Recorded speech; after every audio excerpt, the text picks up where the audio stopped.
Right, ప్రస్తుతానికి మనం ఒక ఉద్యమానికి సంబంధించిన ఒక జంటను వారిని ఇంటర్వ్యూ చేయబోతున్నాం. వీరు మరి అందరిలాగా వృత్తి ఒకటి ప్రవృత్తి ఒకటి అనే విధంగా ఆ కోవలోకి వస్తారు. మరి వృత్తులు వారు డాక్టర్లుగా వృత్తులు చేయాల్సిన అవసరం ఉన్నప్పటికీ కూడా మరి ప్రవృత్తి వృత్తిలో మరి వారి యొక్క సామాజిక కులానికి సంబంధించి కూడా ఆ యొక్క సేవా కార్యక్రమంలో ముందుకు వెళుతున్నారు. ఉద్యోగాల కంటే ఉద్యమాలే మాకు మిన్న అంటూ మరి వారు కూడా ముందుకు వెళుతున్నారు. వారెవరో కాదు, మరి మనతో పాటు ఉన్నారు మరి చంద్రకళ గారు, అదేవిధంగా ఓర్సు శ్రీనివాస కుమారరాజు గారు ఉన్నారు. మరి వీరు ఉద్యోగ ప్రస్థానం నుంచి మరి ఈ యొక్క ఉద్యమ ప్రస్థానంలోకి ఎలా వచ్చారు, మరి వాటన్నిటికంటే ముందుగా మరి వారి యొక్క బాల్యం, విద్యాభ్యాసం, వైభాగం, అటు తర్వాత మరి ఉద్యమాల ప్రస్థానం గురించి ఇప్పుడు మనం పరిచయం చేసే ప్రత్యేక కార్యక్రమానికి సుస్వాగతం. ముందుగా మరి వారికి ఇన్వైట్ చేద్దాం.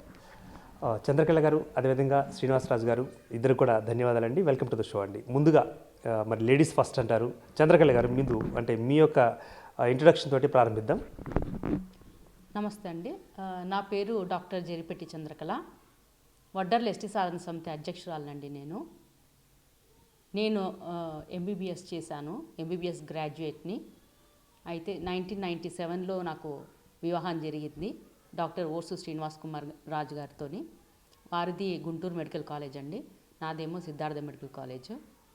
అయితే మామూలుగా వెనకబడిన కులాల్లో ఎలా ఉంటుందంటే వాస్తవాలు చాలా దారుణమైన వాస్తవాలండి. ఎంత కష్టపడి చదువుకొని ఎంత ముందుకు వెళ్ళినా సరే ఒక అడుగు వెనక్కి లాగేస్తుంది సాంఘిక సమస్యలు. అలా మాకు పెళ్ళైన తర్వాత కూడా మా ఫ్యామిలీ సమస్యలు కావచ్చు, సాంఘిక సమస్యలు కావచ్చు, ఎలాగైపోయిందంటే అసలు మేము కంటిన్యూ చేయలేకపోయాం. ఏదైతే మేము ఎంబీబీఎస్ చేశామో మా వృత్తిలో మేము కంటిన్యూ చేయలేకపోయాము. మేము దాని తర్వాత అది డ్రాప్ అయిపోయి మెడికల్ కంటెంట్ రైటర్స్గా మేము సెటిల్ అయిపోయాము. ఇద్దరం సేమ్ ప్రొఫెషన్ చేస్తున్నామండి, ఇద్దరము మెడికల్ కంటెంట్ రైటర్సే. అయితే ఇలా వెళ్తున్న మేము కులం వైపు చూడడం జరిగింది. చాలా దారుణంగా ఉంది మా కులము. ఎంత దారుణం అంటే అసలు చాలామంది కులం పేరు చెప్పుకోవాలంటేనే భయపడేంత దారుణంగా ఉంది అనేటిది మేము గమనించామండి. రైట్ చంద్రకళ గారు, అంటే ఇప్పుడు చాలామంది మనం చూస్తున్నాం, జంటలు కూడా, యువ జంటలు కూడా మరి ఉద్యోగాలు చేసి లేదా సాఫ్ట్వేర్ ఉద్యోగాలు చేసి మరి ఆల్రెడీ మీ ఇద్దరు కూడా ఇప్పుడు దీనికి సంబంధించి ఎంబీబీఎస్లు మరి పూర్తి చేసుకుని ఉన్నారు అని చెప్తున్నారు. మరి ఆ యొక్క వృత్తి నుంచి మరి ప్రవృత్తిగా సేవారంగంలోకి ఎందుకు వచ్చారు? అసలు ఏ ఘటన మిమ్మల్ని కదిలించి వేసింది మీ యొక్క సామాజిక కులానికి సంబంధించి యొక్క సేవ చేయాలని? అయితే ఇలా మేము ఏదో బాధలు పడుతూ వెళ్తున్నామండి వెనకబడిన కులంలో ఉండటం వల్ల. కానీ ఒకసారి మేము చూసాము, రోడ్ల పక్కనంతా కూడా బండలు కొడతా ఉన్నారు. బండలు కొట్టినప్పుడంతా కూడా ఈ బండలు కొట్టే వాళ్ళంతా కూడా వడ్డర్లే, వీళ్ళంతా కూడా మా కమ్యూనిటీ వాళ్ళు అని చెప్పి మాకు ఒకసారి ఉలిక్కి పడ్డామండి మేము. ఏంటి ఈ వాస్తవాలు, ఇన్ని సంవత్సరాలైనా సరే ఇంకా బండలు కొడుతూనే ఉన్నారే. అందులో చాలామంది చెప్పడం కూడా జరిగింది, ఏమని, నెలకి రోజుకి 1000 రూపాయలు సంపాదిస్తారు, మరి 1000 రూపాయలు సంపాదించిన వాళ్ళు ఇంకా ఎందుకు సంవత్సరాల తరబడి బండలే కొడుతున్నారు ఏంటి అన్న క్వశ్చన్ కూడా రిపీటెడ్గా వస్తుందండి. మేము ఇంకా వెళ్ళి చూసాము, వాళ్ళందరినీ చూసాము, మాట్లాడాము, వీడియోలు కూడా తీసాము. అంతకుముందు అందరిలాగా మేము కూడా బీసీల్లో ఉన్నాం కాబట్టి విద్య ఇస్తే సరిపోతుంది, విద్య ద్వారా అందరినీ డెవలప్ చేసుకోవచ్చు అని అనుకున్నాము.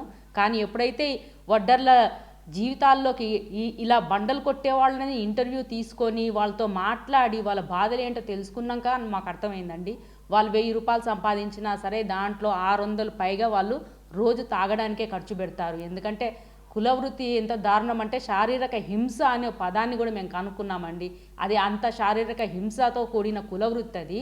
కాబట్టి ఆ బాధ, ఆ నొప్పి, ఒళ్ళు నొప్పులు తగ్గడానికి వాళ్ళు తాగుతున్నారే తప్పిస్తే వాళ్ళు ఎంజాయ్మెంట్ కోసం తాగట్లేదు అనేటిది వాళ్ళు చెప్పారు. 600 రూపీస్ వాళ్ళు తాగడానికి పోతే ఇంకా 400లో కుటుంబాన్ని వాళ్ళు ఎట్లా ఈదుతారు? ఆ 400లో వాళ్ళ ఖర్చులు, పిల్లలు, చదువులు అన్నీ ఎట్లా అవుతాయి?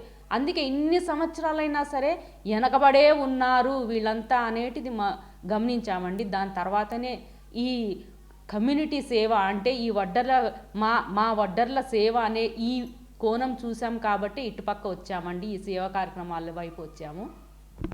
రైట్ చంద్రకళ గారు, మరి ముఖ్యంగా ఈ వడ్డెర సమాజానికి సంబంధించి కూడా సమాజ నిర్మాతలు అంటూ కూడా ఒక నిక్నేమ్ ఉండనే ఉంది. అంటే రోడ్లు కట్టింది వాళ్ళే, వంతెనలు కట్టింది వారే, మరి భవనాలు నిర్మించింది వారే, బట్ అనుభవించేది మాత్రం వేరే. సో దీనికి సంబంధించి మీరేమంటారు? ఇది చాలా దారుణం అండి. యాక్చువల్గా ఇది సొసైటీ గమనించాలి. చెప్పాలంటే ఈ మొత్తం ఈ భారతదేశాన్ని నిర్మించిన వాళ్ళే వడ్డర్లండి. మీరు ఏదైనా తీసుకోండి, పార్లమెంట్ కావచ్చు, అసెంబ్లీ కావచ్చు, రోడ్లు, వంతెనలు, బ్రిడ్జ్లు, ఏవైనా సరే, ఒక స్కూల్ కట్టాలన్నా, ఒక గుడి కట్టాలన్నా ప్రతిదీ కూడా వడ్డర్ల రక్తము చెమట లేకుండా ఏ కట్టడాలు జరగలేదండి. వడ్డర్లు చాలా కష్టపడి చేశారు. కానీ ఒకరికి చేసే గుణమే ఉంది తప్పిస్తే ఎలా చేయించుకోవాలో తెలియని పరిస్థితిలో వడ్డర్లు ఉన్నారండి. చెప్పాలంటే అంత అమాయకులని కూడా చెప్పొచ్చు. కష్టజీవులు కష్టపడుతున్నారు తప్పిస్తే వాళ్ళ కష్టానికి ఫలితం ఆశించకుండా వర్క్ చేశారండి వడ్డర్లు. కానీ సమాజం వాళ్ళకి రిటర్న్గా వీళ్ళ కష్టాన్ని గుర్తించి అసలు నిస్వార్థంగా ఎంతోమంది రోడ్లు వేసినప్పుడు, భవనాలు నిర్మించినప్పుడు చనిపోతూ ఉంటారు. అయినా సరే వెనకాడకుండా ధైర్యంగా ముందుకెళ్ళి చేస్తున్నప్పుడు సమాజం కూడా రిటర్న్గా వీళ్ళకి ఏమి ఆశించకుండా ఇంత కష్టపడి ఈ దేశాన్ని నిర్మించిన వడ్డర్లకు ఏదన్నా చెయ్యాలన్న ఉద్దేశంతో సొసైటీ రావాలండి. సమాజం అర్థం చేసుకోవాలి. అసలు ఈరోజు చెప్పాలంటే వడ్డర్లు త్రిశంకు స్వర్గంలో ఉన్నట్టు అటు ఎస్సీ ఎస్టీల్లో ఉండకుండా, ఇటు బాగుపడ్డ వాళ్ళ జాబితాలో ఉండకుండా బీసీలో పడిపోయి నరకం అనుభవిస్తున్నారండి. చెప్పాలంటే ఏ బెనిఫిట్స్ లేవు. చూస్తేనేమో వాస్తవాలు దారుణంగా ఉన్నాయి. ఏమి చెప్పడానికి కూడా భయపడుతున్నారు. ఉద్యోగాలు రావని భయం కులం పేరు చెప్పుకుంటే. అట్లాంటి జీవితాలు గడిపే బదులు నిజంగా వాస్తవాలు తెలుసుకొని దానికి తగ్గట్టుగా వాళ్ళకి బెనిఫిట్స్ ఇస్తే బాగుంటుంది. మరి మొత్తానికి చంద్రకళ గారు తమ యొక్క గళంలో మరి వడ్డెరుల యొక్క కష్టాలు ఎలా ఉన్నాయి, మరి ఏ విధంగా నష్టపోతున్నారు, వారికి సంబంధించి బాధ్యతలు, సామాజిక హక్కులు, స్వేచ్ఛలు అనుభవిస్తున్నారా అంటూ మరి వారు కూడా వారి యొక్క గొంతు ప్రశ్నించిన గొంతుగా మారింది. అయితే దీనికి సంబంధించి మరి శ్రీనివాస కుమారరాజు గారు వారేమంటారో కూడా వారిని కూడా అడిగే ప్రయత్నించేద్దాం. రాజుగారు చెప్పండి, మరి ఇప్పుడు వడ్డీల యొక్క ఇప్పుడు సాధారణ పరిస్థితిలో ఉన్నారా, లేకపోతే అసాధారణ పరిస్థితిలో ఉన్నారా, లేకపోతే భయంకరమైన స్థితిలో ఉన్నారంటారా మీ మాటల్లో? నా మాటల్లో చెప్పాలంటే భయంకరమైన స్థితిలో ఉన్నారండి. మీరు ఇచ్చిన మూడో ఛాయిసే తీసుకుంటున్నాను నేను. అది నేను చెప్పేది వాస్తవం అండి. ఎందుకంటే ఇప్పుడు వడ్డర్లు 100 మందిని తీసుకోండి మీరు. ఆ 100 మందిలో బయటకు కనిపించే వడ్డర్లు 2%. ఆ 2% ఎవరంటే వాళ్ళంతా కూడా కాంట్రాక్టర్లు, కాస్త కొద్ది గొప్ప ఉన్నవాళ్ళు. ఎందుకంటే మీరు వడ్డర్ల స్థితిగతులను చూస్తున్నారు. ఒకసారి మీరు చరిత్రలోకి వెళ్ళండి. చరిత్రలోకి వెళ్తే బ్రిటిష్ పూర్వం ఒక చరిత్ర ఉంది వడ్డర్లకి, బ్రిటిష్ తర్వాత ఒక చరిత్ర ఉంది.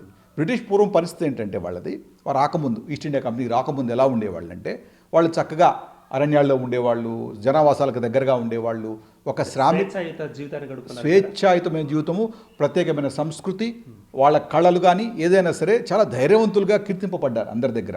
అంటే వాళ్ళు ఈ కన్స్ట్రక్షన్ పని ఇవన్నీ కాదండి, లోహాల గురించి కానీ తర్వాత వీటన్నిటి గురించి వాళ్ళకున్న నాలెడ్జ్ ఎవరికి లేదు ఆ రోజుల్లో. చాలా ధైర్యవంతులుగా కొనియాడబడ్డారు చరిత్రలో. అలాంటి వాళ్ళు కాస్త అంటే ఒక్కసారి రాజుగారు వెనక్కి వెళ్ళి మనం చరిత్ర పుటంలో ఒకసారి మనం తాకి స్పర్శించే ప్రయత్నం చేద్దాం. చరిత్రలో వడ్డీలు అసలు ఏం చేసేవారు? చరిత్రలో వడ్డీలు తీసుకుంటేనండి వీళ్ళు అప్పటికి ఇప్పటికి కూడాను సంచార తెగలేనండి. ఆ రోజు నుంచి ఈ రోజు వరకు కూడా ఆ సంచార క్రమాల తెగల్లోనే ఇప్పుడు మహాజానపదాలు, వాటి ద్వారా కొన్ని రాజరికాలు అవి కూడాను పొందిన సందర్భాలు ఉన్నాయి. వాటి గురించి మనం చెప్పుకుంటూ పోవచ్చు, తప్పేమీ లేదు.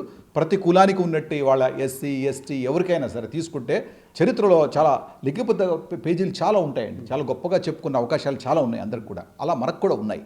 కానీ కాలక్రమేణా ఏమైందంటే మనకి ఈస్ట్ ఇండియా కంపెనీ వాళ్ళు వచ్చిన తర్వాత మొత్తానికి వాళ్ళకి ఏం జరిగిందంటే ఆ టైంలో బ్రిటిష్ వాళ్ళని ఎదుర్కోవడానికి ఇప్పుడు మీరు చూస్తున్న చరిత్ర పుస్తకాల్లో చూస్తున్న పెద్ద పెద్ద వాళ్ళ పేర్లన్నీ కూడా లేవండి. అప్పుడు నేను చెప్పేది ఎప్పుడంటే సిపాయి తిరుగుబాటు కంటే ముందే జరిగిన సంఘటనలు చెప్తున్నాను మీకు. అప్పటికి ఇంకా బ్రిటిష్ గవర్నమెంట్ పాలించట్లేదు మనల్ని, ఈస్ట్ ఇండియా కంపెనీయే పాలిస్తుంది. వాళ్ళకి ఏమైపోయిందంటే అండి మన సహజ వనరులు దోచుకోవడం మొదలుపెట్టారు. దోచుకున్నప్పుడు ఏమైంది, అడవుల్లోకి రావటం, కలప తీసుకెళ్ళిపోవటం, గనులు కొట్టేసేయటం, ఇవన్నీ ఎవరి కింద ఉన్నాయి అప్పట్లో సంచార శ్రామికుల చేతిలో ఉన్నాయి. అవన్నీ కూడా వాళ్ళు ప్రతిఘటించారు. ఎలా ప్రతిఘటించారు? ఇప్పుడు చూస్తున్నట్టు ప్రజాస్వామ్య పద్ధతులు లేవు, అప్పుడు అన్ని ఆటవిక పద్ధతులే ఉన్నాయి. ఎందుకంటే అడవిలో ఉన్నవాళ్ళు ఆటవికంగానే ఉంటారు. వాళ్ళు వచ్చేసి వాళ్ళని ఎదుర్కోలేక బ్రిటిష్ వాడు ఏం చేశాడంటే, అరే లాభం లేదురా, ఇలాంటి వాళ్ళందరినీ కూడా మనము నోటిఫై చేద్దాము. నోటిఫై చేయడం అంటే వీళ్ళంతా కూడా నేరతెగలు అని ముద్ర వేసేద్దాం. ఎలాగూ భారతదేశంలో మనకు చతుర్వర్ణ సంస్థ ఉంది కదా, ఆ సంస్థలో భాగంగా కింద వేసిన వాళ్ళకంటే ఇంకా దూరంగా వేసేసేసి వాళ్ళందరినీ కూడాను అంటే నోటిఫై చేసిన తర్వాత వాడు వచ్చి స్టేషన్కి వచ్చి చెప్పాలి, ప్రతి వారం వచ్చి కనిపించాలి. తర్వాత వాళ్ళు చేసిన ఈ చట్టం వల్ల ఏమైందంటే ఆ జాతికి సంబంధించిన వాళ్ళకి పిల్లలు పుడితే కనుక వాడు పుట్టుకతో నేరస్తుడైపోతున్నాడు. ఇలా చేసిన కుట్ర వల్ల ఏమైపోయిందంటే వాళ్ళకున్న గ్లోరీ, వాళ్ళకున్న సంస్కృతి, కళలు అన్నీ కూడా కోల్పోయారండి. వాళ్ళకున్న చిన్న చిన్న రాజ్యాలు ఏమైనా అవి కూడా కోల్పోయారు.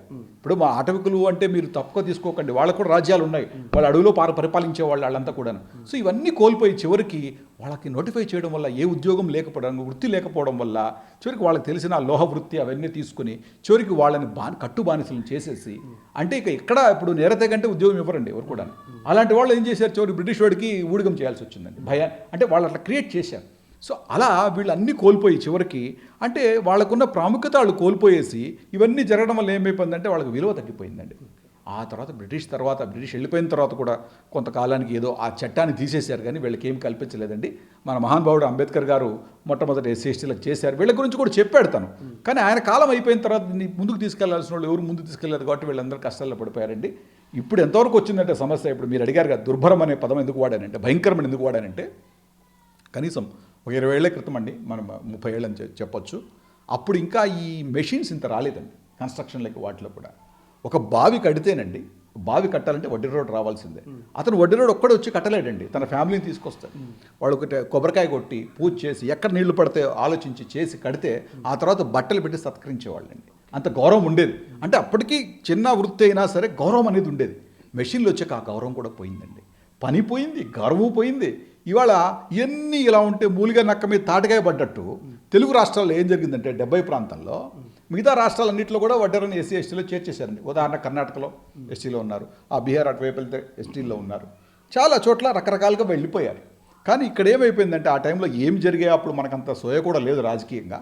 ఆ టైంలో ఎస్సీ ఎస్టీ హక్కు దక్కకుండా సోయ అంటున్నారు కదా, అంటే ఈ వడ్డెరుల మీద సదరు రాష్ట్ర ప్రభుత్వాలకి సోయి లేదా, స్పృహ లేదా? అంటే ఒక దగ్గర ఎస్సీలు, ఒక దగ్గర ఎస్టీలు, ఒక దగ్గర బీసీలుగా ఎందుకని చేర్చబడ్డారంటారు అసలు? అదండి చెప్తాను. అక్కడ తప్పిదం ఎప్పుడు జరిగిందంటే 60-70లో తప్పిదం జరిగిందండి ఇది. ఆ సమయంలో రాష్ట్ర ప్రభుత్వాలకి ఎంతగా తప్పు ఉందో మనకు కూడా ఉన్నట్టు అనుకోవాలండి. ఎందుకంటే ఆ టైంలో మనలాగా మాట్లాడి చెప్పేవాళ్ళు కూడా ఎవరు లేరు. ఎందుకంటే రాయల్లో పడి నలిగిపోతున్న వాడు వచ్చి చెప్పే పరిస్థితి లేదు. మీరు చెప్పినట్టు ఆ 2% ఉన్నారు కదా, 2%, వాళ్ళకు అంత శ్రద్ధ పెట్టలేదు ఆ రోజుల్లో. అప్పుడు దానివల్ల ఏం జరిగిందంటే అన్యాయం జరిగిపోయింది. ఇప్పుడైనా సరే కనీసం ఇప్పుడు తెలుసుకున్నాము. ఉదాహరణకి ఒకసారి డాక్యుమెంట్ తీయండి, చూపిస్తాను వీళ్ళకి. ఇప్పుడు అలా ఇంగ్లీష్ కూడా తీయండి ఒకసారి. ఈ డాక్యుమెంట్స్ స్పెషాలిటీ ఏంటంటే అండి, మన కులానికి, వడ్డర కులానికి ఎస్సీ ఎస్టీ ఎలా వస్తుందని ప్రశ్న అందరికీ ఉంటుందండి. ఎందుకంటే తెలీదు ఎవరికి, వడ్డర్లకే తెలియదు సగం మందికి అసలు ఎస్సీ ఎస్టీ అర్హత ఉందా అని. అలాంటప్పుడు ఏం చేయాలి, మనం అర్హత ఉందా లేదా అని చెప్పాలి వాళ్ళకి, అడిగిన వాళ్ళకి చెప్పాలి. అంత స్టడీ చేస్తే మనకి, ఎందుకంటే నేను సివిల్ చదివినప్పుడు కొంచెం ఆంథ్రోపాలజీ సోషాలజీ చదువుకున్నానండి. మేడం గారు కూడా కంటెంట్ రైటర్ కాబట్టి ఆమెకు కూడా ఐడియా ఉంది. ఇలా 6 సంవత్సరాలు 6 నెలల పాటు మేము తిరిగి అటు ఇటు మేము ఎస్సీయూ దగ్గరే ఉంటామండి, మేము సెంట్రల్ యూనివర్సిటీ దగ్గరే. సో మిత్రులంతా కూడా సాయం చేశారు. ఒక డాక్యుమెంట్ తయారు చేసాం. ఈ డాక్యుమెంట్లో రాజ్యాంగం ప్రకారం ఎస్సీ ఎస్టీ రావాలంటే ఏమి ఉండాలి, అర్హతలు అవన్నీ కూడా వీటిలో ఉన్నాయి. సరే, ఏమేమి ఉన్నాయంటారు వీరికి? అన్నీ ఉన్నాయండి. అర్హతకి ఏం కావాలంటే మీకు క్లుప్తంగా చెప్తానండి, బ్రీఫ్గా చెప్పేస్తాను. ఇప్పుడు ఎస్టీ గురించి తీసుకున్నాం. ఎస్సీ ఎస్టీ రెండింటికే షెడ్యూల్ ఉందండి. ఎస్సీకి ఆల్రెడీ ఎలిజిబుల్ మేము. రీజన్ ఏంటంటే వెనకబాటుతనం ఉంది. తర్వాత దాన్ని చూస్తారు చూడండి, మనం దాన్ని ఏమంటామండి, స్పృశ్యత, అది కూడా ఉంది చాలా చోట్ల. ఇది చాలా మందికి తెలియదు, బట్ ఉంది, చాలా రాష్ట్రాల్లో నడుస్తుంది అన్టచబిలిటీ. అలా కాకుండా ఎస్టీ గురించి వచ్చేపాటికి ఆదిమ లక్షణాలు అంటే ప్రిమిటివ్ ట్రైట్స్ ఉన్నాయా లేదంటే విత్ డాక్యుమెంట్ ప్రూఫ్ మేము ఇచ్చామండి. ఇక్కడ మీరు చూడొచ్చు, ఈ డాక్యుమెంట్ మీకు కూడా ఇస్తానండి, మీరు చూడొచ్చు. నెక్స్ట్ ప్రత్యేక సంస్కృతి, డిస్టింక్ట్ కల్చర్, అంటే వాళ్ళకి సంస్కృతి ప్రత్యేకంగా ఉందా, వాళ్ళు తెగలేనా, సంచార తెగలేనా, అవన్నీ కూడా దాంట్లో ఉన్నాయి. నెక్స్ట్ భౌగోళికంగా కొన్ని ప్రాంతాలకే పరిమితం అవ్వడం, అంటే జియోగ్రాఫికల్ ఐసోలేషన్. వీళ్ళు ఐసోలేటెడ్గానే ఉండేవాళ్ళు. ఇప్పుడు ఐసోలేషన్ అనే పదాన్ని తీసేస్తున్నారు రాజ్యాంగంలో. ఎందుకంటే ఇప్పుడు టెక్నాలజీ పెరిగిపోయి ట్రాన్స్పోర్ట్ పెరగడం వల్ల చాలా చోట్ల అందరూ సెటిల్ అవుతున్నారు. నెక్స్ట్ జనావాసాలకు దూరంగా బ్రతకడం, ఇవాటికి కూడా అదేనండి. మీరు వడ్డర బస్తీలు ఎప్పుడు సిటీ సెంటర్లో రామాలయం పక్కన ఉండవండి, దూరంగా ఉంటాయి మీరు గమనిస్తే. ఓకే, అన్ని రంగాల్లో వెనుకబడిపోవడం, ఇది చాలా కామన్ డిస్టింక్ట్ ఫీచర్. ఇది అందరితో అన్ని సంచార తెగలకు, తర్వాత రీఎంట్రీ తెగలకి, ఎస్సీ ఎస్టీలకు ఉన్నది బ్యాక్వర్డ్నెస్, ఇది మాత్రం మాకు పుష్కలంగా ఉందండి. సో ఇవన్నీ కూడా మనం క్రోడీకరించి తయారు చేశాం కాబట్టి, ఇంగ్లీష్లో కూడా డాక్యుమెంట్ తయారు చేశాం కాబట్టి, వీటన్నిటికీ కాకుండా ఈవెన్ మన మేనిఫెస్టోల్లో ఎవరైతే పెడుతున్నారో పెద్ద పెద్ద పార్టీలు అంతా కూడా, మీరు బీజేపీ తీసుకోండి, కాంగ్రెస్ తీసుకోండి, వీళ్ళంతా కూడా మేనిఫెస్టోలో పెట్టేశారు. మేనిఫెస్టోలో పెట్టిన తర్వాత మనం చేయాల్సింది ఏంటంటే, వాళ్ళకి గుర్తు చేసి అర్హతలు ఉన్నాయి, స్థితులు బాగాలేవు, ఇవన్నీ చెప్పి మనం మన హక్కు సాధించుకోవాలండి. రైట్. మరి మేనిఫెస్టోల వరకు వెళ్ళడం వరకైనా వడ్డెర క్యాస్ట్, లేకపోతే ఒకవేళ రాజ్యాధికారం వైపు వెళ్ళే దిశలో ముందుకు వెళ్ళే అవకాశం ఉందంటారు? ఉందండి, తప్పకుండా ఉందండి. ఎందుకంటే మేనిఫెస్టోలు ఇవన్నీ కూడా ఒక ఎత్తు అడిగి మాట్లాడడం. తర్వాత మీరు మీ స్నేహ టీవీ గురించి ప్రత్యేకంగా చెప్పాలండి ఇక్కడ. ఎందుకంటే వీళ్ళు చేస్తున్న ప్రయత్నం చాలా గొప్ప ప్రయత్నం. బహుజన కులాలన్నింటిని తీసుకొచ్చి ముందు వరుసలో కూర్చోబెడుతున్నారు. చాలా గొప్ప విషయం. సో ఆ రకంగా తీసుకుంటే ఆ సైమల్టేనియస్గా ఆ ఎడ్యుకేషన్ కూడా మేము ఇస్తున్నామండి. సైమల్టేనియస్ ఎడ్యుకేషన్ అంటే వీళ్ళందరికీ కూడాను మనము ఎలా ఉన్నాము, మనం ఏం తెలుసుకోవాలి, మనము ఎలా రాజకీయంగా ఎలా ఆలోచించాలి, వీటన్నిటి గురించి కూడా ప్రత్యేకంగా మేడం గారు 2018లో ఒక డాక్యుమెంట్ కూడా చేశారు. అది కూడా మీకు కాపీ ఇస్తానండి. ఎందుకంటే దామాషా ప్రకారం మనం అడగడం ఒకటి, తర్వాత మళ్ళీ యూనిటీ మనం పెంచుకొని ఐకమత్యంగా మనం గట్టిగా. శ్రీనివాస్ గారు, అంటే ఇప్పుడు మేమెంతో మాకంత అంటూ మరి పార్స్ వంటి పూలే అంబేద్కర్ రాజ్యాధికార సమితి వంటి వేదికలు కూడా మేమెంతో మాకంత కావాలి వాటా అంటున్నాయి. దీని మీద మీ యొక్క అభిప్రాయం? అది జనాభా తప్పకుండా అడగాలండి. ఇంకా చెప్పాలంటే వాళ్ళకంటే ఒక మాట ఎక్కువ అడుగుతాను నేను, తప్పుగా తీసుకోకండి. నేనేమంటున్నానంటే మనం ఇక్కడ ఒక చోట ఆగిపోతున్నాం. ఎక్కడ ఆగిపోతున్నామంటే ఇవాళ బీసీ గణాంకాలను గుర్తించాలి, చెప్పాలి కరెక్ట్గా ఎంతమంది ఉన్నారో దామాషాలు అంటే. నేనేమంటున్నానంటే అది పర్సనల్గా అనుకోండి, బీసీలే కాదు ఓసీలే కూడా గణించండి, మొత్తం ఎవరి లెక్క ఎంతో తేల్చండి, దాని ప్రకారం దామాషాలు ఇవ్వండి. అది అడగడంలో తప్పు లేదండి. అడగకపోతే వాళ్ళు ఎవరు చేయరండి. ఇవాళ ఢిల్లీ దాకా ఈ గళ వినిపించారంటే మన బీసీలు ఢిల్లీలో పెద్ద మూమెంటే చేశారండి, మీరు చూసే ఉంటారు. అక్కడికి వెళ్ళి కూడా బీసీలను గణాంకాలు చేయాలని గట్టిగా అడుగుతున్నారు. సో దాన్ని మేము తప్పకుండా సమర్థిస్తున్నాము. దామాషాలు అనేవి ఉండాలి, తప్పకుండా అది అమలు చేస్తే కనుక దాన్ని మించింది లేదండి. రాజకీయంగా అయితే ముందుకు వెళ్ళిపోవచ్చు. అప్పుడు మన డిమాండ్స్ను ముందు పెట్టి మనము చట్టసభల్లో చెప్పడం కానీ ఇవన్నీ కూడా ఫాస్ట్గా చేసుకోవచ్చు అండి. రైట్. మరి వడ్డీలకు సంబంధించి ఇన్ని సమస్యలు ఉన్నాయి. మరి ఇన్ని సమస్యల యొక్క మరి తిష్ట వేసిన పరిస్థితి మనం చూస్తున్నాం. మరి ఈ తిష్టల్ని, ఈ యొక్క సమస్యల కుప్పల్ని మరి ఏం చేయాలి? అదేవిధంగా మరి వీళ్ళందరినీ ఎస్టీలో చేర్పిస్తే వీరికి ఉండే ప్రస్తుతం అనుభవిస్తున్న గతంలో నుంచి ఇప్పటివరకు అనుభవిస్తున్న ఏవైతే కష్టాలు ఉన్నాయో ఈ కష్టాలను తొలగే అవకాశాలు ఉన్నాయంటూ ఎస్టీ జాతీయ పోరాట సాధన సమితి అంటూ కూడా ఒక ప్రత్యేకంగా ఒక సమితి ఏర్పాటు చేశారు చంద్రకళ గారు. మరి ఈ యొక్క ఎస్టీలో చేర్పించడానికి మరి అవేమి కృషి చేస్తున్నారు అది కూడా తెలుసుకునే ప్రయత్నం చేద్దాం. చంద్రకళ గారు, మరి వడ్డెరలను ఎస్టీలో చేర్పించాలంటూ కూడా మరి నాకు తెలిసి 1976 ఆ ప్రాంతం నుంచి కూడా ఈ యొక్క నినాదం వినిపిస్తోంది. మరి మీరు ఎప్పటి నుంచి పోరాటం చేస్తున్నారు? ఇది సాధ్యాసాధ్యాలు ఎంతవరకు ఉన్నాయంటారు? అంటే అండి, యాక్చువల్గా వడ్డర్ల ఎస్టీ సాధన సమితి స్థాపించింది 2018లో. దాని తర్వాత చాలా మోటివేట్ చేశాము, అందరికీ వాస్తవాలు కూడా తెలియజేశాము. అయితే వెనకబడిన కులం కాబట్టి చాలామందికి వాళ్ళ సమస్య ఏంటో తెలియదండి. వాళ్ళకి అవస్థలు పడుతున్నారు కానీ సమస్యనే తెలియదు వాళ్ళకి. అలాంటి వాళ్ళందరికీ కూడా ఆ సమస్యను వివరించి మనకుండే అర్హతల గురించి వాళ్ళకి చెప్పి అది అందరిలోకి తీసుకెళ్ళామండి. అయితే ఏ పోరాటమైనా సరే విన్నపంతోనే స్టార్ట్ అవుతుంది. అలా మనము ఫస్ట్ ఎమ్మెల్యేలకి, ఎంపీలకి వినతి పత్రాలు ఇవ్వడం అనేది చేశాము. అందరికీ కాదు కానీ చాలా వరకు ఇచ్చామండి ఆల్రెడీ. ఇదంతా కూడా పోరాటంలో భాగమే. ఇది అంచెలుగా వెళ్తున్నాం మేము ఈ పోరాటంలో. అయితే ఎమ్మెల్యేలకి, ఎంపీలకి వినతి పత్రాలు ఇచ్చిన తర్వాత అలాగే జడ్జిలకి వాళ్ళకు కూడా ఇవ్వాలి. అది కాకుండా రెవెన్యూ అధికారులకి అంటే కలెక్టర్లకి వాళ్ళందరికీ కూడా ఇవ్వాలి. అలా ముగ్గురికి ఇచ్చిన తర్వాత ఇచ్చేటప్పుడు తర్వాత అది పిక్చర్ తీసుకొని న్యూస్ పేపర్లో వచ్చేటట్టు చేసుకొని ఆ క్లిప్పింగ్ని కూడా ఫైల్ చేసుకొని, ఎందుకంటే మన దగ్గర ప్రూఫ్ ఉండాలి కదండి, ఎంతమందికి మనం ఇచ్చాము అనేటిది ప్రూఫ్ పెట్టుకొని ఇవన్నీ మనంతా ఫైల్ కలెక్ట్ చేసుకుంటామండి. అది కాకుండా జనాలందరూ కూడా, ఎందుకంటే మేము వడ్డర్ల ఎస్టీ సాధన సమితి తరఫున వెబ్సైట్ కూడా పెట్టాము. దాంట్లో డిజిటల్ సంతకాలు తీసుకుంటున్నాము. వడ్డర్లకి ఎస్టీ పిటిషన్ పైన డిజిటల్ సంతకాలు తీసుకుంటున్నాము. టార్గెట్ 1,00,000 అనుకుంటున్నాం మేము. అది మీకు తెలుసు కదండి, ఈ సేవలో కావచ్చు ఎక్కడైనా సరే ఎక్కడ కూడా పేపర్ వర్క్ ఏం లేదండి, అంతా కూడా డిజిటలైజ్ అయిపోయింది. అందరూ సెల్ ఫోన్లోనే సంతకాలు పెట్టే రోజులు వచ్చేసాయి. కట్టలుగా పేపర్లు వీళ్ళు సంతకాలు పెట్టారు పిటిషన్ పైన, మాకు ఎస్టీ ఇవ్వండి అని ఆ కట్టలన్నీ తీసుకొని ఢిల్లీ వరకు పోలేం కాబట్టి డిజిటల్ సిగ్నేచర్స్ మనము మన వాళ్ళ చేత, మా వడ్డర్ల చేత ఎస్టీ పిటిషన్ పైన డిజిటల్ సిగ్నేచర్స్ తీసుకొని అవన్నీ కూడా ఫైల్ చేసుకొని లాస్ట్ స్టెప్ వచ్చేసి ఢిల్లీలో ఉంటుందండి. మీకు అందరికీ తెలుసు, వడ్డర్లను ఎస్టీలో చేర్చాలంటే అది రాష్ట్రం చేతిలో 10% మాత్రమే ఉంది. అది తీర్మానం చేసి ఆ రిపోర్ట్ ఢిల్లీకి పంపిస్తే సరిపోతుందండి. కానీ మిగిలిన 90% అది సెంటర్ చేతుల్లో ఉంటుంది, పార్లమెంట్లోనే ఉంటుంది. పార్లమెంట్లోనే వడ్డర్లను ఎస్టీలో చేర్చడం అనేది పార్లమెంట్లోనే కుదురుతుంది. కాబట్టి ఆ 90% ఢిల్లీలో పోరాటం చేయాలనుకుంటున్నాము.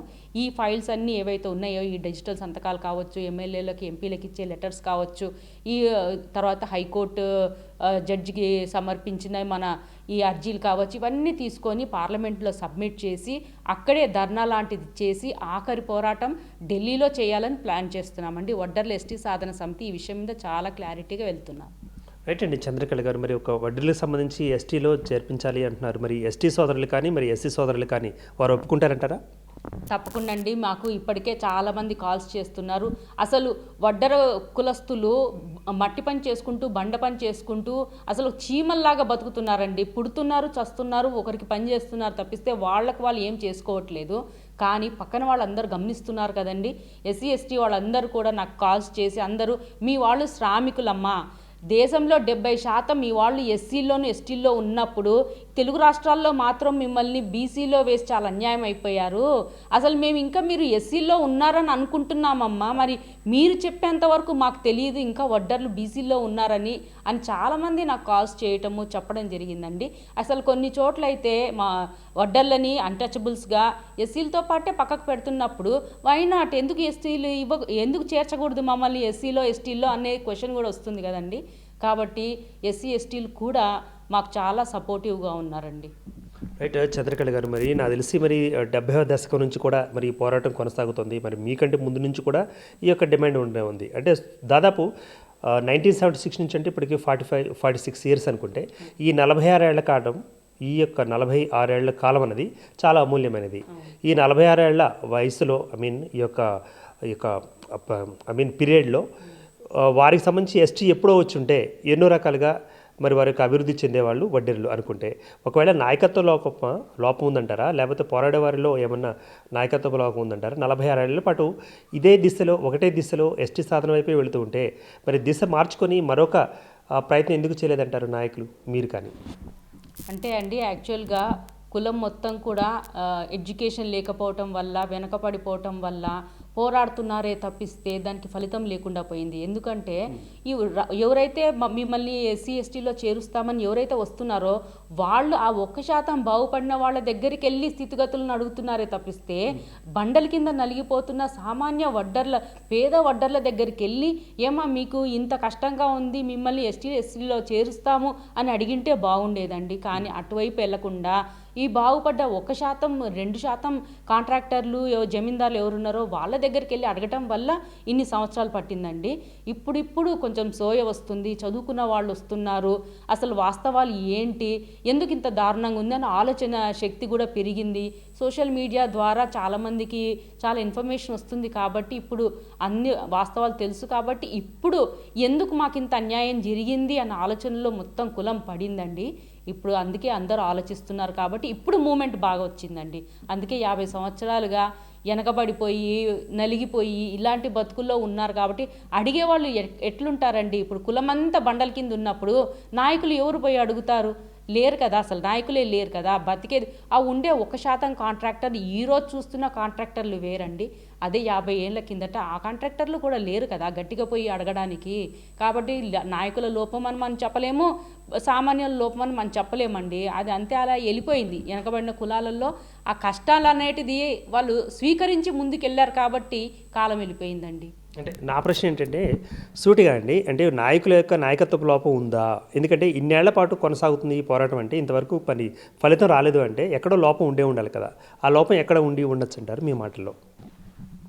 మెయిన్ ఎడ్యుకేషన్ అండి. నాకు తెలిసి ప్రస్తుతానికి కులాన్ని నడిపించే నాయకులందరూ కూడా ఇల్లిటరేట్స్ మీరు చూసుకుంటే. ఎందుకంటే చదువుకున్న వాళ్ళు ఎవరైతే ఉన్నారో కులంలో, వడ్డర కులంలో, వాళ్ళు కులాన్ని లీడ్ చేయాల్సిన వాళ్ళు ఏం చేశారంటే ఈ సాంఘిక మరక ఒకటి ఉంది కదండి, ఈ మరక వల్ల కులం పేరు చెప్పుకోవడం మానేసి పక్కకి వెళ్ళిపోతున్నారు వాళ్ళు.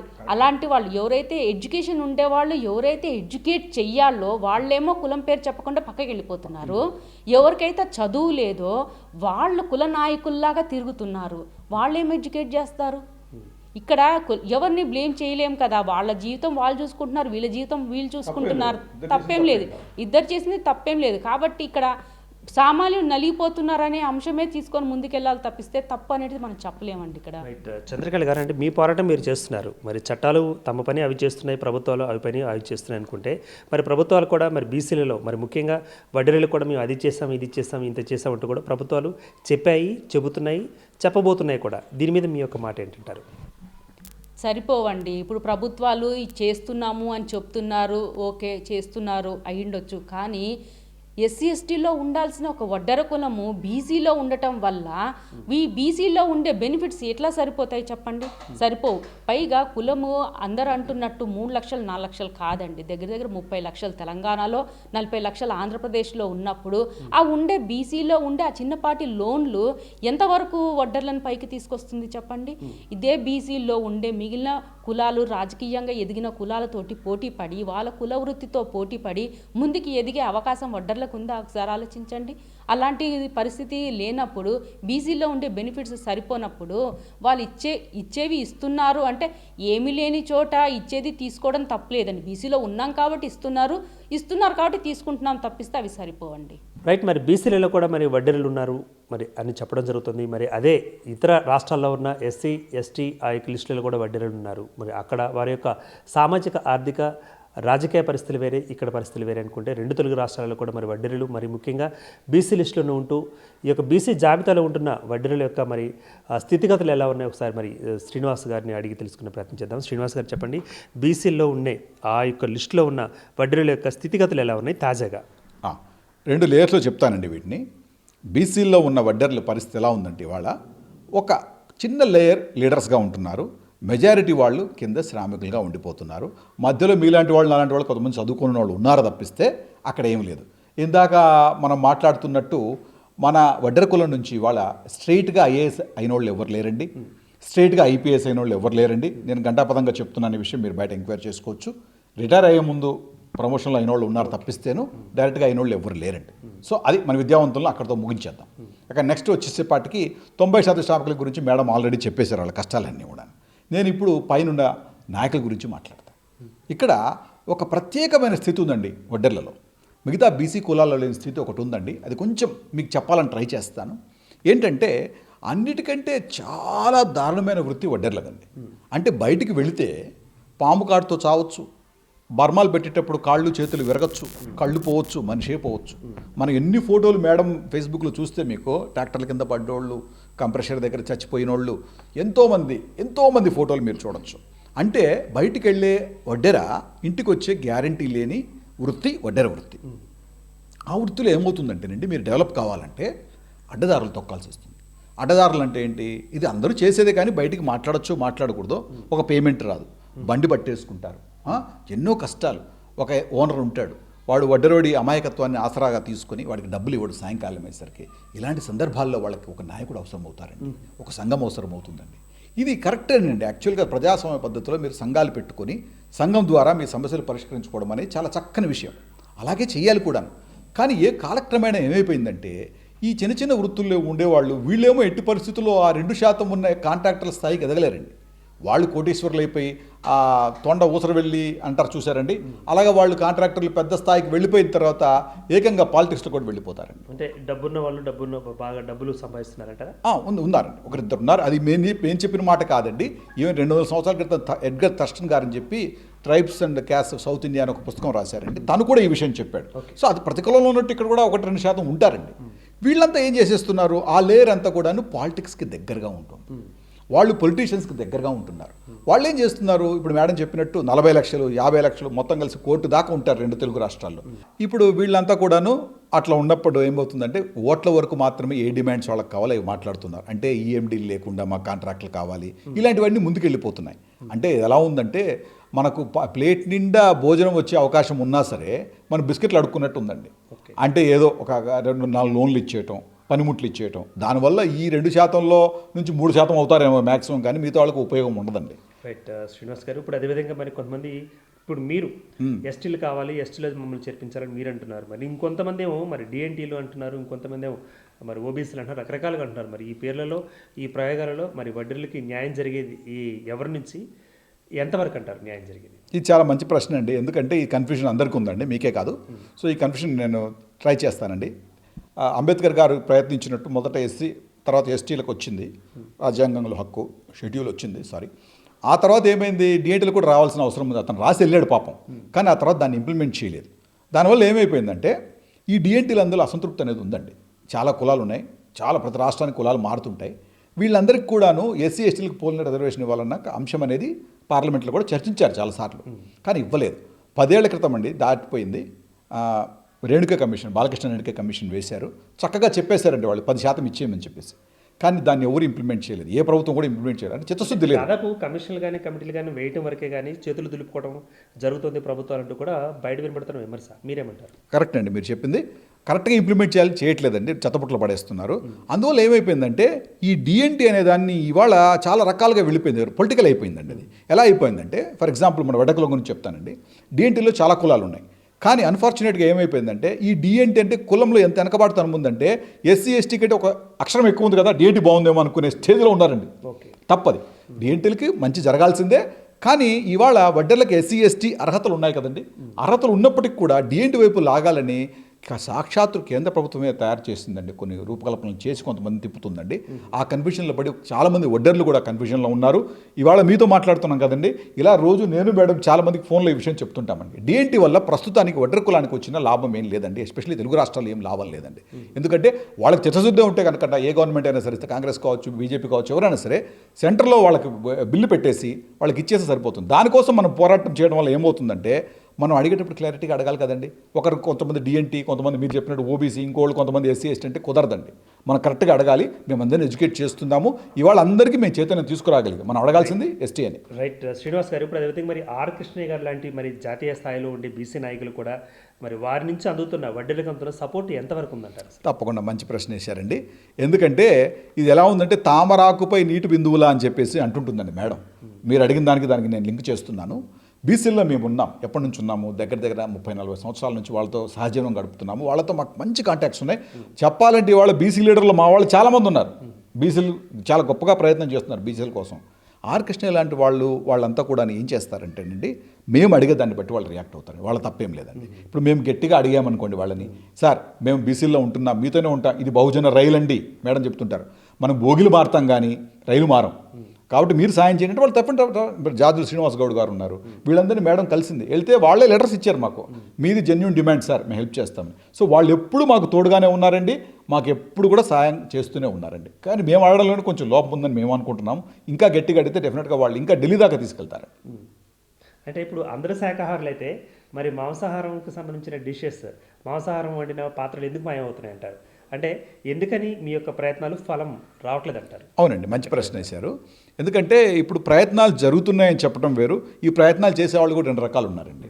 ఇప్పుడు ఫర్ ఎగ్జాంపుల్ ఎస్టీ అనేది ఒక సెంటిమెంట్ లాంటిదండి. ఎలక్షన్ ముందు దాన్ని తీసుకొచ్చి ఓట్ల కోసం, నాయకులు అవడం కోసం వాడుకునే వాళ్ళు కూడా ఉన్నారండి. పేర్లు అవన్నీ మనం మాట్లాడాల్సిన అవసరం లేదు, ప్రజలకు తెలుసు, విఘ్నులు ప్రజలకంతా తెలుసు. అలాంటి వాళ్ళు ఉన్నంతకాలం ఏమవుతుందంటే ఇలాంటివి సెంటిమెంట్ రూపంలో అలాగే పుస్తకాల్లో ఉండిపోతాయి, తర్వాత చట్టాల్లో ఉండిపోతాయి తప్పిస్తే నిజం కావండి. అలాంటి వాళ్ళు ఇప్పుడు కొంచెం ఫిల్టర్ అవుతున్నారండి. అంటే వాళ్ళందరినీ ఇప్పుడు పక్కకి తీసి అసలైన వాళ్ళు ముందుకు వస్తున్నారు. ముఖ్యంగా యువత చాలా ప్రముఖ పాత్ర పోషించబోతుంది. ఢిల్లీ ప్రయాణంలో కావచ్చు, ఎక్కడైనా సరేను వీళ్ళంతా వచ్చేసి కూర్చున్న తర్వాత ఫలాలు తప్పకుండా అందుతాయండి. మాకైతే చాలా ధైర్యంగా, చాలా స్పష్టంగా ముందుకు వెళ్తున్నామండి ఈ విషయం. ఒకవేళ మరి రాజ్యాంగ ఫలాలు దక్కాలంటే కేవలం ఎస్టీ జాబితాలో చేరితేనే వడ్డీలకు అందుతాయంటారా? అలా చెప్పడానికి లేదండి. ఇప్పుడు నిజంగా ప్రభుత్వానికి చిత్తశుద్ధి ఉంటే ఏదో ఒక మార్గంలో మనకు ఫలాలు అందించవచ్చండి. అది లేదు కాబట్టి పోరాటాలు చేస్తున్నారు ఇవాళ. దీంట్లో ఒక ఫ్లేవర్, ఐస్ క్రీమ్ షాప్కి వెళ్తే మీరు చెప్తారు కదండి, ఒక వనీలా అని, ఇట్లా టూటీ ఫ్రూట్ అని, ఆ టైప్లో ఇది ఒక మార్గం. కానీ ఇది బెటర్ మార్గము, ప్రత్యేక మార్గం, కోర్ మార్గం అని చెప్తాం. కోర్ మార్గం అంటే అసలైంది. All the roads leads to Rome అన్నట్టు ఆల్రెడీ ఉన్నాయి. మరి మార్గాలు అనేకం ఉన్నప్పటికీ మరి ఆ యొక్క లక్ష్యం మాత్రం ఒకటే. కానీ ఆ లక్ష్యంలోకి అందరూ మరి ఒకే త్రాట్ మీదకి రావట్లేదు కదా మరి వడ్డీలందరూ. అది వస్తారండి, కొంచెం టైం పట్టొచ్చు. ఎందుకంటే ఇప్పుడు మేము 2018లో మీరు చూసుకోండి, వడ్డెరా అని చెప్పుకోవాలంటే భయపడేవాళ్ళు. ఇవాళ మీకు కూడా తెలిసే ఉంటుంది, మీరు కూడా కొన్ని ఇంటర్వ్యూలు చేశారు ఈ విషయం పైన, చాలా చక్కగా చేశారు. స్నేహ టీవీ వాళ్ళు ఈ విషయం అభినందించాలి. వడ్డే ఓబన్న గారికి సైరా సినిమాలో చాలా అన్యాయం జరిగిందండి.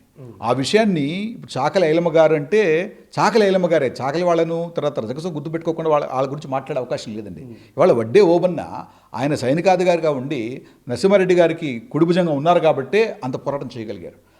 ఆ మనిషి పేరుని ఇవాళ వెలుగులోకి తీసుకురావడానికి మేడం చాలా కష్టపడ్డారు. సో ఇట్లా దీనివల్ల ఏమవుతుందంటే ఇప్పుడు దాంట్లో ప్రయత్నం మనకు ఫలం అందినప్పుడు 2 ఏళ్లలో ఈ ప్రయత్నాలు కూడా ఫలాలు వస్తున్నాయండి. అంటే చిన్న చిన్న ఫలాలు ఏంటొచ్చు, పెద్ద ఫలాలు కనిపించట్లేదు మీకు ఇంకాను. కానీ డెఫినెట్గా అవేర్నెస్ పెరుగుతోంది, చైతన్యం వస్తుంది, యువత ముఖ్య పాత్ర పోషించబోతున్నారు. డెఫినెట్గా మాకు రావాల్సిన హక్కుని 70% వడ్డర్లు ఎలా ఇండియాలో ఉన్నారు, 30% కూడా రావాలని చెప్పి మేము ప్రయత్నం చేస్తున్నాము. మీ అందరి ఆశీర్వాదం కూడా కావాలి మాకు. వడ్డెర్లను ఎస్టీ జాబితాలో చేర్చాలి అంటూ కూడా మరి బలంగా తన వాదాన్ని వినిపిస్తున్నారు చంద్రకళ గారు. మరి అదేవిధంగా వారి యొక్క డిమాండ్లు ఏంటో కూడా ఒకసారి అడిగి తెలుసుకునే ప్రయత్నం చేద్దాం. మరి డిమాండ్లను ఏ రకంగా మరి ముందుకు తీసుకువెళ్తారు, మరి వారికి రావాల్సిన ఎస్టీ సాధన మరి ఏ విధంగా ముందుకు వెళ్ళాలి అన్న ఆ యొక్క విషయాన్ని కూడా అడిగి తెలుసుకునే ప్రయత్నం చేద్దాం. చంద్రకళ గారు చెప్పండి, మరి మీ యొక్క ప్రధానమైన డిమాండ్స్ ఏంటంటారు? అసలు మెయిన్గా 3 డిమాండ్స్ ఉన్నాయండి. ఫస్ట్ డిమాండ్ ఎప్పుడైనా సరే వడ్డర్లను ఎస్టీలో చేర్చడం అనేది ఫస్ట్ డిమాండ్. అది 2 మేనిఫెస్టోల్లో కూడా పెట్టారు, బీజేపీ కానీ కాంగ్రెస్ కానీ పెట్టారండి. మూమెంట్ చేయాలి తప్పిస్తే వాళ్ళు డెఫినెట్గా ఇస్తారని అనుకుంటున్నాము. ఫస్ట్ డిమాండ్ కాకుండా ఇంకా 2 డిమాండ్స్ ఏంటి అంటే, మీరు చూసి ఉండొచ్చు గౌడ సోదరులకి ఈరోజు ప్రమాద బీమా 10 లక్షలు దాకా ఇస్తున్నారండి. ఆ రకంగా వడ్డర్లకు కూడా ఎక్కడైనా మీకు తెలుసు కులవృత్తి చాలా దారుణంగా ఉన్నప్పుడు, చాలా ప్రమాదాలు జరుగుతున్నప్పుడు వడ్డరా అని చెప్తే చాలు, వడ్డర్లకు ప్రమాదం జరిగినప్పుడు 20 లక్షల దాకా వాళ్ళకి ప్రమాద బీమా ఇచ్చేయాలండి. అది సెకండ్ డిమాండ్. థర్డ్ డిమాండ్ వచ్చి తిరుపతిలో నాయ బ్రాహ్మణులకి షేర్ ఉన్నట్టు, తర్వాత చేనేత కార్మికులకి ప్రోత్సాహాలు అందిస్తున్నట్టుగా వడ్డర్ల కులవృత్తి దారుణంగా ఉంది. కాబట్టి ఈరోజు మిషన్లు వచ్చేసాయి, కాంట్రాక్టింగ్లు అన్ని కులాల వాళ్ళు కాంట్రాక్టర్స్ ఉన్నారు. కాబట్టి వాళ్ళతో మేము పోటీ పడలేం. కాబట్టి ఈ రాయి పని, మట్టి పని ఏదైతే ఉన్నాయో గనులు, ఇవన్నీ కూడా వడ్డర కులవృత్తి కాబట్టి వీటి నుంచి ప్రభుత్వానికి వచ్చే లాభాల్లో 30% వడ్డర్ల పైన స్పెండ్ చేయాలండి. అది 3వ డిమాండ్. రైట్. మరి ఇప్పటికే మరి ఈ యొక్క రాజకీయ నాయకులు కూడా మీరు చెప్పిన దాదాపు కలుస్తున్న డిమాండ్లు కూడా మరి ప్రతిసారి మేనిఫెస్టోలో పెడుతూ ఆ యొక్క మేనిఫెస్టోలో ఉన్న విషయాలను కూడా ఏకరో చేస్తూ అందరినీ ఒకే తాటి మీద తెచ్చుకొని అందరి ఓటర్లను వేయించుకుంటున్నారు ప్రభుత్వాలు అంటూ బయట వినిపిస్తున్న ఒక ఆరోపణ. మీరేమంటారు దీనికి? మేనిఫెస్టోల్లో ఇంతకుముందు పెట్టినప్పుడండి అసలు మన దాకా వచ్చేది కాదు. ఏదో పేపర్లో పెట్టేసేవాళ్ళు, అది మళ్ళీ తీసేసేవాళ్ళు, అసలు ఎవరి దృష్టికి వచ్చేది కాదు. కానీ ఇప్పుడు సోషల్ మీడియా ఉండటం వల్ల, సొసైటీ పరంగా అందరికీ సోయ రావటం వల్ల మేనిఫెస్టోల్లో ఏదో ఇచ్చాం కదా అన్నట్టుగా ఇప్పుడు లేదు.